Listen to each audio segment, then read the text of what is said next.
سألت نفسك شعرك ليش يصير أبيض من تكبر؟ أو حتى أنت بعز شبابك وشعرك يصير لونه أبيض؟ الحقيقة الصادمة إنه إحنا الشياب بالفطرة، يعني شعرك اللون الأساس مالته هو الأبيض، لا أشقر ولا أسود ولا بني. مادة شعرك الأساسية اللي هي الكرياتين لونها الأساسي هو شفاف يميل للأبيض، بس بصيلاتك فيها ماكينة طباعة تضخ الميلانين طول ما أنت عايش، يعني جسمك طول عمره جاي يصبغ لك شعرك ببلاش حتى يغطي لونه الحقيقي.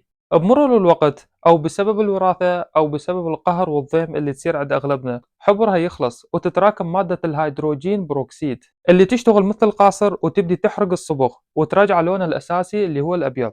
عرفت شلون؟ لهذا السبب الشيب مو علامة عجز، هو رجوع للأصل وهيبة ربانية. وعن هذا الوقار يقول الإمام علي عليه السلام: شيبك نعيك ووقارك بعد شبابك، يعني شيبك هو زينتك اللي يميزك بالوقار والرزانة والحكمة.